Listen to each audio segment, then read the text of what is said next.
Welcome to the channel, y'all. My name is SoFarSoRay. Make sure y'all hit that subscribe button and notification bell so you can get updated on everything that we post. Today I got a guest with me. What's your name? How y'all doing? I'm Elise. We got Elise in the building. We're going to talk about a lot of good topics today. We're going to start off such as speaking on fasting and the spiritual and physical benefits that it has. What you feel about fasting? I feel like fasting is biblical. I feel like fasting is highly important when you're cleansing mentally, physically, emotionally, spiritually. Has a lot of benefits for all of those categories. Yeah, I like fasting. I think fasting is highly important when you're on your journey to understanding yourself spiritually. What do you feel about fasting? Fasting brings you closer to God. When you fast, it helps you be able to hear God more. It strengthens your prayers overall. Fasting helps you when you're dreaming, when you're waking up in the middle of the night during those, third watches and fourth watches. When you fast, and the messages that you're receiving from the Most High, they can come to you more clearly. Fasting makes you feel lighter because now your flesh isn't being fulfilled. Yeah, so we starve our flesh, when you fasting overall. You're going to get some spiritual benefits, you're going to get some physical benefits. You fasting, the physical side is your cells are going to go through repair stages. You're going to start to tap into those ketosis and the autophagy and all those things that's going on within your own genetics and DNA. So it's a big benefit for that, Let me see. As far as fasting go, what type of fasting do you do? I've done all kind of fasting, but I guess whatever you're feeling led to. A recommended fast, 24-hour dry fast, 24-hour water fast. I don't know. I've done a couple of fasts. I think the hardest fast I tried to do was a 3-day dry fast. I didn't make it to the full 3 days. I got like 70 hours-ish in and broke kind of early. But still got benefits. Still got heavy benefits from it. So what are some things that you would fast about? Like what's your purpose in fasting overall?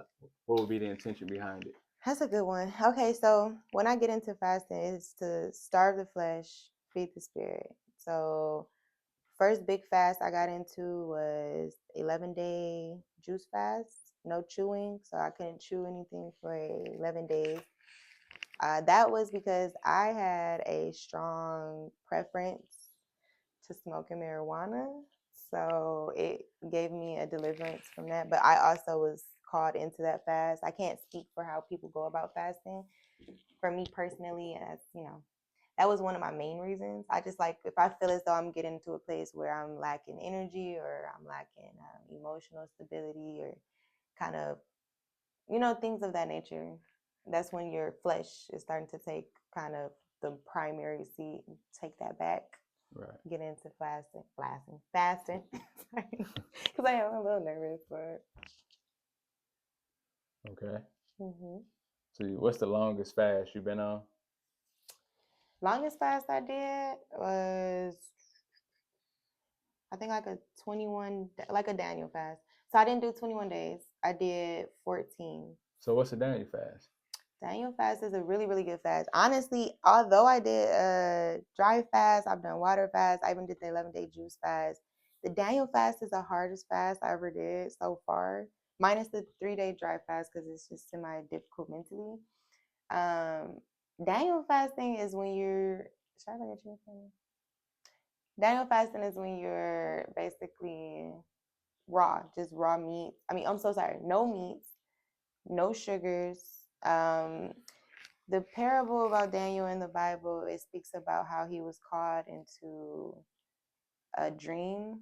Now, he wasn't caught into a dream interpretation for a king. So he wanted to prove the point that you don't need all these luxuries at the time. So luxuries back then were like things, preservatives, like salts. Like they used salt to preserve meats. Meats in general were kind of luxuries back then. Sugary things like that. So he wanted to prove a point. He did 21 days without the kingdom food, so to speak, like the things that were of the king's, meal palette. So it was just veggies, fruits, things of that nature. So it's basically just when you're eating pretty much vegan. If I were to just take it back to simplistic form, you're just eating vegan as possible, but it's very difficult to find no preservatives in your food, especially if you're used to in eating America. things. Yeah, no, like that's the first time I think I've ever like read ingredients that much. And then it also opens your eyes to see how they're lying on stuff. Like I remember specifically trying to do no salt. So I'm looking through different seasonings. And then one of the seasonings, big bold letters, no it salt in the said front. no salt What's on the on the front. back? So I'm like, okay, bet I can get this. When I look on the back, it says some salt added. Right. It's contradictions. On Yes, it is crazy when you start to realize how labeling can actually manipulate if you're not really diligent in reading. It got me reading ingredients different. That's why it was so difficult though. You start to realize how much you can't eat. So Daniel fast was the hardest one. But it was definitely the best one I think I've done too. My body never felt that like healthy. Okay. Yeah, I deal with a lot of GI issues. So it cleansed me out real good. I'll say that. I was just real healthy. I just remember being so healthy, like no tummy aches. I went vegan for about 8 months. Really? Yeah, I did it for 8 months. My brother, he been doing it for a few years now. Vegan He ain't been eating no meat. I was about to say vegan is healthy. Not just the no meat though, the preservatives in our food too. Mm-hmm. Like it's so hard to many find stuff though. You got to find organic, hard. and then even some stuff that's organic, it ain't even really organic either. Even bread. I feel like some of the best spots be like Trader Joe's or Whole Foods compared to like all the other restaurants. I mean, I say restaurants, all the other markets and stuff. But the restaurants too, though. No, that's another thing too. You have gotta cook your food a lot more when you're on that fast to. because you can't go to every restaurant. A lot of people, again, like the preservatives, the certain chemicals and certain things. If you're going super in depth with it, even the bread you eat. Like so, again, back then they couldn't use. I forgot what it was, but you had to find bread. Like it's a bread specifically called Ezekiel. Yeah. Oh yeah, Ezekiel's bread. You can really only eat like that type of bread. Like it's like pure rye bread or something like that. Okay. It was good. It's like, but it I definitely. love me some like whole grain. That's grainy. It's to the point where you have to put it like grain. in your freezer because it goes bad way different. Real quick. Like, yes, that's the best kind of food though. It's a food that goes bad it's quick real. for real. Yeah. It's real food. Yeah. I know y'all done left y'all some food. I'm gonna use McDonald's as a perfect example. I know you found some old McDonald's in the backseat of your car. Probably some nuggets or especially some fries that ain't never aged. I'm talking about I done had some fries in my car that I found in the back of the seat. I'm like, man, I ain't ate McDonald's in 4 months. 5 months, 6 months. Like, and the French fries still look the same way it looked from the day I bought it. That's some preservatives. And that's that poison in that food. So, like I say, fasting, this is where you see the benefits on the physical side. But then you had a spiritual side where you literally fast away from your strongholds, your demonic strongholds, the strongholds in your life from, whatever ties you got going on with you. You have the benefit of, if you're an alcoholic, you love marijuana, you love pills, you love sex, you have been tapping into things that you shouldn't be tapping into on the spiritual side of it. In order to get that off of you, break those chains, you have to fast as well. There's people out here walking around that's actually, possessed. So they are possessed or they are oppressed or they are suppressed. So you got so many different ways of affliction that we are dealing with. Fasting is going to also break that. Yeah, that's what the Bible says. Some things can't come off you except by fasting and prayer. So you got to do both together. That's a curriculum. So you got fasting, you got praying, and then you got reading the word. So today we're going to read some scriptures as well.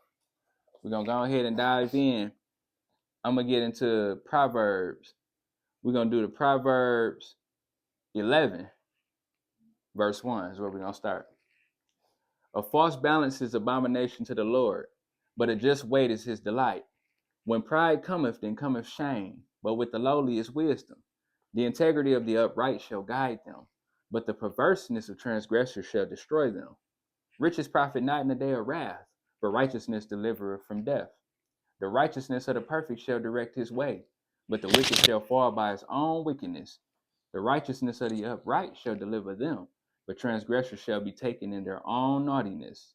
When a wicked man dieth, his expectation shall perish, and the hope of unjust men perisheth. The righteous is delivered out of trouble, and the wicked cometh in his stead.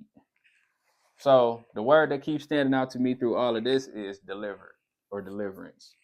That's the word I just keep getting out of there is deliverance.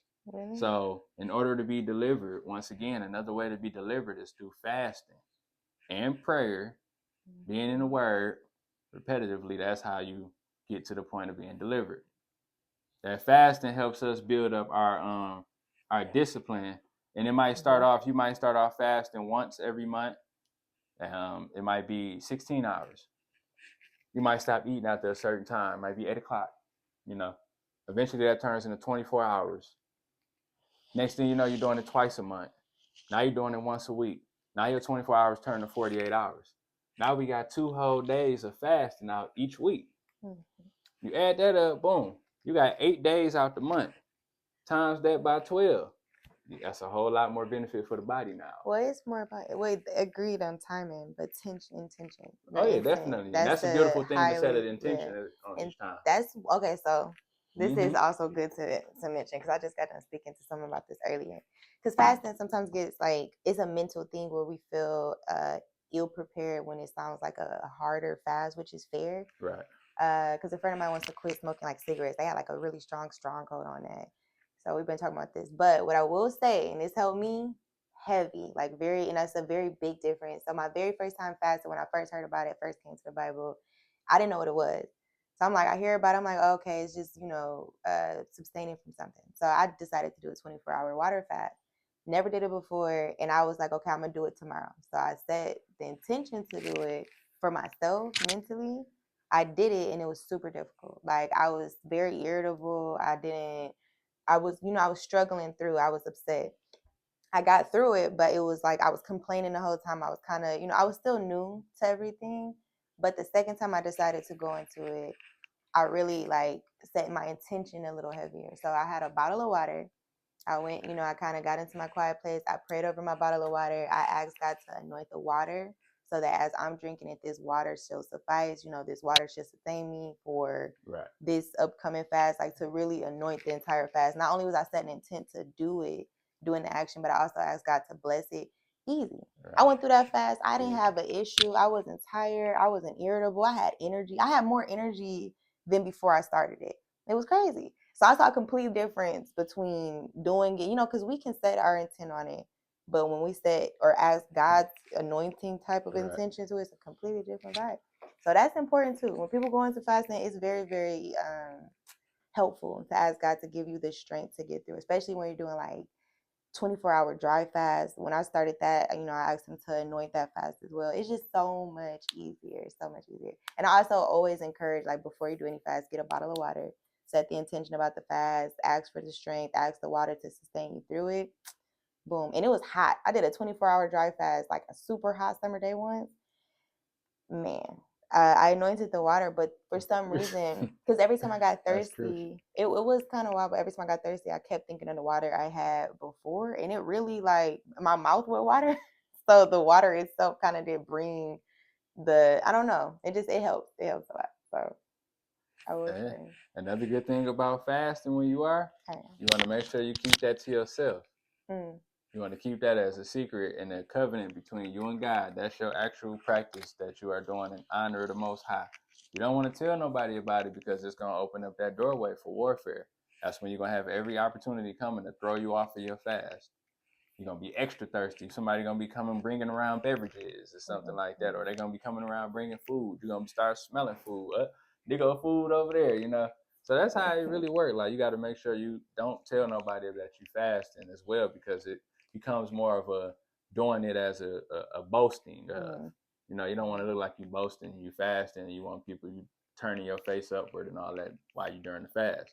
You want to just do that and sustain having a regular, posture, a regular space about doing it, because you're really trying to honor God and get closer to God overall. You're not doing this to be notarized and, getting a round of applause or anything. You don't want no kudos for it. You're just going to do it because that's the covenant overall.